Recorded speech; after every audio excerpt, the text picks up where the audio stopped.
Hello Facebook world! Shalom Aleichem, welcome to Jerusalem. I am here with the one and only Benji Singer of IsraelB.org. Don't mind him, he is just sharing this live video right now. Trying to share it. On Facebook. Right. So before we talk about Purim, alright, so Benji's going to tell us, IsraelB is a great site, checking up on what's going on with Israel. IsraelB.org, IsraelB.org. IsraelB.org. The latest and greatest of Purim activities in Jerusalem and Tel Aviv. We're going to hear all about it, right? You are. Just what should I do with my family on Purim, Benji? Okay, that's the question. What is going on? Wait, we're going to be talking about regular Purim, right? Regular Purim is Sunday, and then Shushan Purim. Tanit Esther is on Thursday, but regular Purim is on Sunday, and also in Yerushalayim it's on Monday. And then, Jerusalem, Shushan Purim, Tiveria. Monday is where it's. We're not talking about Tiveria, are we? We're not talking about Tiveria. No, we don't know what's going on in Tiveria, but we do know what's going to be. We are going to hear what's going on in Jerusalem. We're going to hear what's going on in Tel Aviv. Okay, here we go. So, thank you very much, Avi. Great to be back. Israel. Firstly, if you want to get all the updates about what's happening in Tel Aviv and Jerusalem, you've got to join. You've got to join the IsraelB Zivug Zone Facebook group. Zivug Zone sounds like we're looking for... You're looking for a partner. Some of us are. Many people in Yerushalayim and Tel Aviv are. Wait, so the Zivug Zone isn't just for people looking for a Zivug? It mainly is, but, you know, as we've said before, I have a day job and I can't carry on going to the IsraelB website. So what I do is, I just post all the parties I see on the IsraelB Zivug Zone Facebook group. So if you join the IsraelB Zivug Zone Facebook group, you'll find out what's happening in Tel Aviv. So you don't have to be single to join the Zivug Zone. No, but now for some specifics. Firstly, in Tel Aviv, our friend Liam Liorens, who runs Keeping Olim in Israel. Liam, you're doing great work up there. Yep. On Thursday the 9th, this week, there's a Purim party starting at 9 o'clock. Check the details on IsraelB.org and the Zivug Zone Facebook group. Okay, and also Rabbi Constantine on Motzei Shabbat. Also Tel Aviv. Also Tel Aviv, the TAIS, the Tel Aviv International Synagogue, they have a Purim extravaganza. Motzei Shabbat, that's Frishman 23, starting at 8 o'clock. Yakar Tel Aviv have Megillah reading. And Chabad on the coast, that's 18 Bar Kochba in Tel Aviv. They have Purim Megillah readings and a Purim party on Sunday afternoon. Now swiftly over to Yerushalayim. Oh, so that was Tel Aviv. There's plenty more going on in Tel Aviv, parties everywhere. Okay. But for the parties, look on the IsraelB Zivug Zone Facebook group, and you'll find plenty of parties there to go to, and certainly won't be bored. They say Purim is Yom HaFOMO, because you always want to go somewhere else. I like just being with my family. You're a family, thank God, you're a family man. But if you're not a family man, and you want to know what's going on and meet people, join the IsraelB Zivug Zone Facebook. So Purim FOMO, got it. Purim FOMO. Fear of missing out. Right.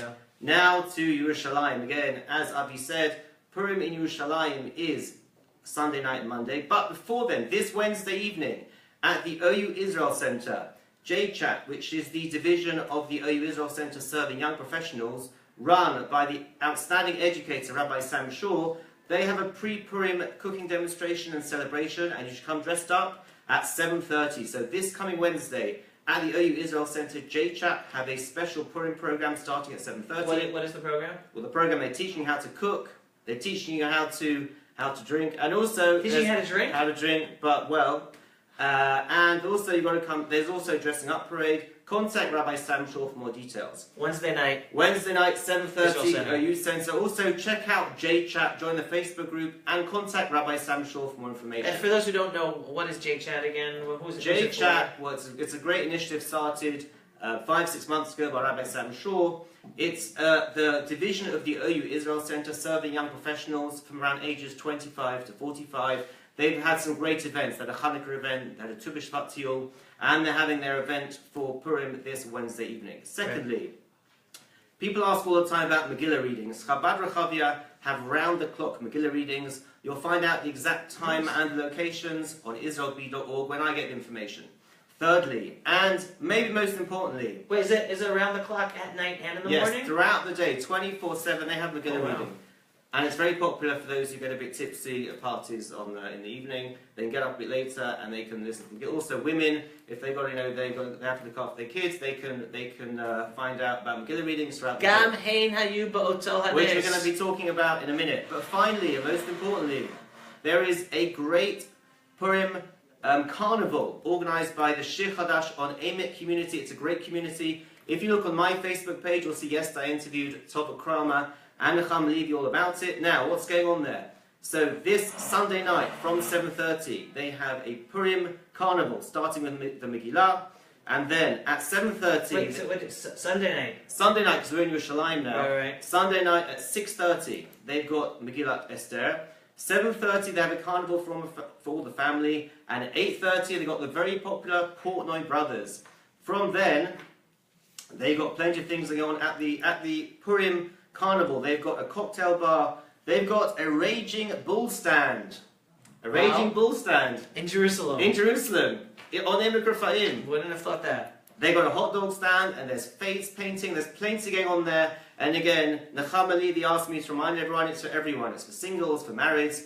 And also, let's always got to remember Jodie Samuels of Jikni. She's also involved in the program.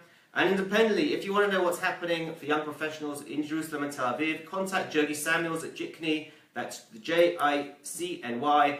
Plenty of great programs Jikni running in Yerushalayim and Tel Aviv. Yep, Shabbat Jodie meals, doing events. unbelievable Jodie stuff. Samuels is doing great work. Just, Leanne Lawrence is doing great work. Rabbi Sam Shaw's doing great work. Nicole Levy's doing great work. And Jodie, they're all doing great work in keeping Anglos connected and helping them mix and meet each other. Totally. Okay, so that's, again, more information about what's happening in Yerushalayim and Tel Aviv and the rest of Israel over Purim will be on israelb.org.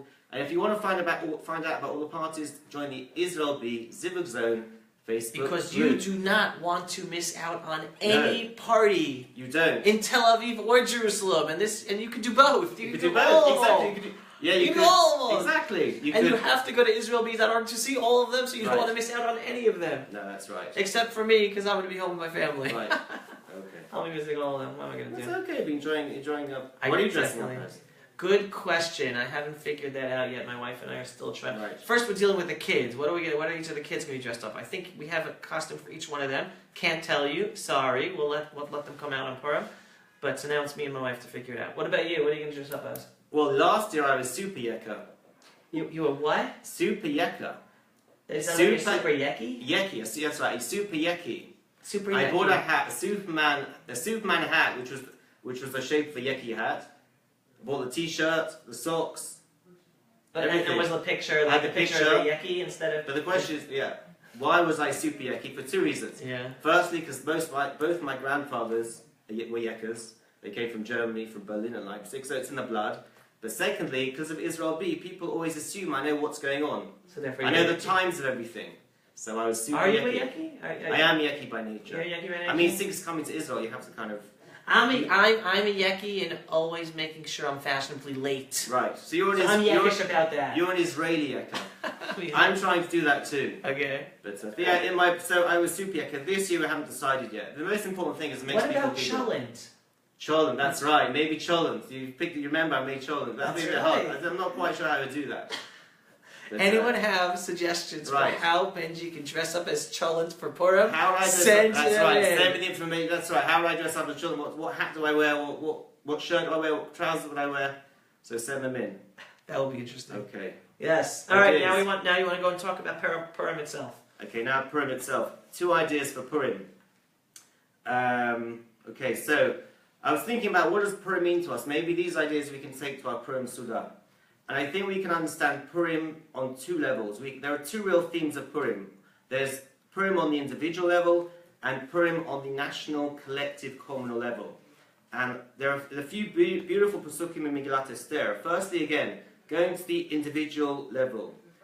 Esther changes. In Perek Daled, in the 4th chapter of Megillat Esther, it says, "V'yomer Mordechai la'ashiv el Esther al tzadami b'navshech limalet beit hamelech m'beit haYehudim ki hem yichrish tacharishi beit hazot revach v'atzala yamod laYehudim mimakom acher va'at u'beit avich tovedu." Big words. Big words. I remember in Yeshiva, Rav Lichtenstein boomed these words and they made an impact on everyone. What do these words mean? These words mean Esther had to find the strength within herself to change. The Megillah describes her beforehand as passive and anonymous. She has no name. She's a follower. Mordechai says you have to change. You have to become active. You have to become assertive. You've got to realize your destiny is in your hands. You can't rely on other people. Big. And she does change. And that's an important lesson for each and every one of us on an individual level. Whatever in your private and your professional lives, you have to realize that you can change your destiny. And a few pasukim later, we see she does. Lech knos et kol hayu vatome Esther la'ashiv el Mordechai. The first time she responds, she becomes active. She's in the driving seat, not Mordechai. Lech knos et kol hayudim hanimtzeim b'sham v'tzumu alai v'al toklu v'al tishtu shloshet yamim laila v'chulei. Vayavor Mordechai vayas kechol asher tzivta alav Esther. They switch roles. Esther becomes the leader. But where does this inspiration come from? It comes from within. So the first message of Purim is that if you want to change your destiny, if you want things to improve, you can't blame other people, you can't look to other people, you have to find the strength within. The second message of Purim and the Megillah is the importance of community, of being with other people, of kihila, of the collective, of the national. As I quoted, firstly, the pasuk says, the Sfat Emet writes about this. Esther says, Lech knos et kol hayudim hanimtzeim b'sham. Gather together, people. Don't remain alone. Gather together. Now, the second word that comes up continually towards the end of the Megillat Esther is kihila. Kuf Hei Lamed. Kuf Hei Lamed means community. It comes up, for instance, in Perek Chet, Lehi Kahel, then Nikhalu, then towards the middle of Perek Tet, Vayikhalu HaYehudim Asher B'Shushan, then Perek Tet Zayin, Pasuk Tet Zayin, Usha Yehudim Asher B'Midnot HaMelech Nikhalu, then in Pasuk Yud Chet, Vayehudim Asher B'Shushan Nikhalu. So kihila, community. The second message of Purim is that even if you're in trouble, if you're in dire straits, if you throw yourself into the community will save you. Okay? Again, knos, kaf nun samach, kihila. If you're in trouble, you have to throw your faith into the community. Community can save you. As I always say, a happy Jew is a connected Jew. And I think they're the two messages of the Megillah. Firstly, if you need to change, if you're in trouble, you have to find the strength within. You can't look to your family, your friends, your rabbis, your teachers. You got to realize you can change your destiny, but the change has to come from within. But secondly, you have to, at the same time, you've got to realize the community. We have to be part of the community, kihila, because a happy Jew is a connected Jew. And they're the two themes of the Megillah. Number one, believing you can change your fate and your destiny, finding the strength from within, not relying on others. But secondly, at the same time, realizing that all happiness, all strength, and all success really comes from being part of a community, a kihila. And again, when you're listening to the Megillah, look for the word kihila. You'll see it towards the end of the Megillah all the time. Yefeh מאוד. Well, there's always one, there's so many Purim messages, and I love Purim, and I love the messaging that comes out of it. There's one message I always try to give across, especially in all of the youth activities I've ever given, and especially to my own kids. And that has to do with the very widespread minhag of drinking on Purim. I always try to give over the message. So anyone listening, take what I have to say. You don't have to take what I have to say. Right. The godless of drinking on Purim, right? There's a goal. And one has to consider if he is achieving that goal if and when he is drinking on Purim. And if his drinking does not achieve this goal, then he should not be drinking. And this is very simple. Drinking on Purim is supposed to bring whoever does it to a level of Kiddush Hashem. That when he is drunk or tipsy, he is singing the praises of God. His actions are ones where anyone looking at him says, wow, that's a Ben Torah. He is singing Divrei Torah. He is saying Divrei Torah. He is happy. He is praising others. If that is how you act when you drink on Purim, then go ahead and drink. Yeah. But if you have a chashash, if you do not know how you're going to act when you drink, and you think you might do something that is not appropriate, you might do something that makes you look horrible, that your interactions with other people will hurt other people, especially insult other people. Parties, you've got to be very wary at parties, singles parties. You don't want to say the wrong thing. You've got to be very wary. So therefore, my advice is, whether you don't drink or only take a little bit, just to feel a little bit of the happiness so that you are happy. Right. The purpose of the drinking is to feel happiness, and true happiness within you, that your actions and your persona that you give across is a Kiddush Hashem. Right. And if you really you have a doubt whether that's how you're going to act if you drink, then don't drink, because that's not what Purim's about. It's not about just drinking for the sake of drinking. It's drinking for the sake of happiness and feeling a Kiddush Just to Hashem. pick up on some other halachot for Purim. Firstly, mishloach manot. It's a beautiful halacha that you give mishloach manot, you give gifts to friends. But there's another halacha connected to that. That ideally you're supposed to give your mishloach manot to a third person, and they're supposed to give it to the intended party, because again, as I've been talking about, the idea of Purim is connecting people, it's being with others, it's making people part of your life. And by giving it to a third person, you're increasing the giving, you're increasing the connectedness. Secondly, matanot levyonim. The Rambam, Maimonides, says the most important mitzvah of Purim is matanot levyonim, giving gifts to the poor. Right. It's nice to have a lavish Purim Suda, but you don't need it. It's nice to give beautiful, expensive mishloach manot that are packed beautifully, but you don't need it. What do you need to do? You need to give matanot levyonim. You need to give gifts to the poor. And that's a very important mitzvah that we sometimes are worried about. We have to compete with other people. How beautiful the mishloach manot are. Or What's this year's theme? Exactly. And also we have to have a 5-course Purim Suda lasting 6 hours with really expensive bottles of wine. It's more important to give matanot levyonim than have a 200 shekel bottle of wine. Very good. Thirdly, as Avi was speaking about, Megillat Esther. Women have an equal responsibility to read the Megillah, which is why women can read for women. And it's very important for women to bear that in mind. Just like on Hanukkah, yes, women also, as we've been speaking about, the central character in the Purim story is Esther. That's why the Jews survived. That's why we won. And therefore, women have an equal obligation to read the Megillah and to be part of the celebration. Now, finally, it's very important to invite people to your Suda, and that's connected to Matanot Levyonim. It's when we invite friends to Shabbat meals, when we make Su'udot, generally we invite friends. But on Purim, we're supposed to invite people we wouldn't necessarily invite, because we have to think about people on outsiders, people who might not be included. Just some halachot for Purim, and again, reading Megillah, the final thing, there's an equally important obligation in the evening and in the day. There's separate obligations to hear the Megillah in the evening and to hear the Megillah in the day. And it's very important when you hear the Megillah to be sober, because you have to focus and concentrate on every word. If you don't hear every word clearly, you have to hear it again. Fair. Where are you going to hear Megillah? Again, I'm going to be pretty boring, and I'm going to hear it in my shul. Boring's good. Community. I think I would love to be boring. Meaning, I'm not going I'm going somewhere special. The special place is the shul in my community. Which community? We have a lot of. We're in the Zayat neighborhood in Efrat. We have a lot of kids. Of kids. Not me personally, but the community has a lot of kids. So Megillah reading in shul is a lot of activity, a lot of noise when Haman said. And then, but they have a good system of like putting up like a sign to stop. Yeah, people listen or they carry on. Green or red. They carry on. It's pretty good. You can hear everything. Right. You can hear everything. But you have a Purim party in Efrat. We do. Our family gets together, and we have a nice Suda all together. It's very nice, Baruch Hashem. Okay, just to Where finish. are you going to be for Suda?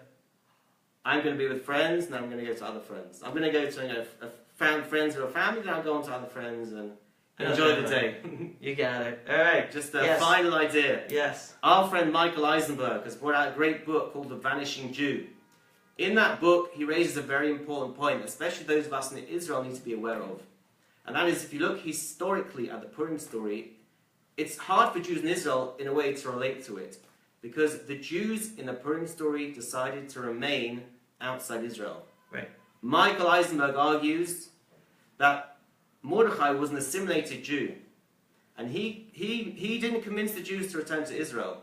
It's a fascinating idea. And again, when we look at the history of Purim, it's actually hard to find evidence either way. We have Mamrei Chazal. The rabbis make statements in the Gemara, but you can't always take them as historically necessarily objectively accurate. So Michael Eisenberg argues that... But we do know that they stayed back. They had the chance to go, and they did not go. But Michael takes it a stage further. He says Mordechai was an assimilated Jew, And as a result, he didn't necessarily convince, he didn't try hard enough to make them return.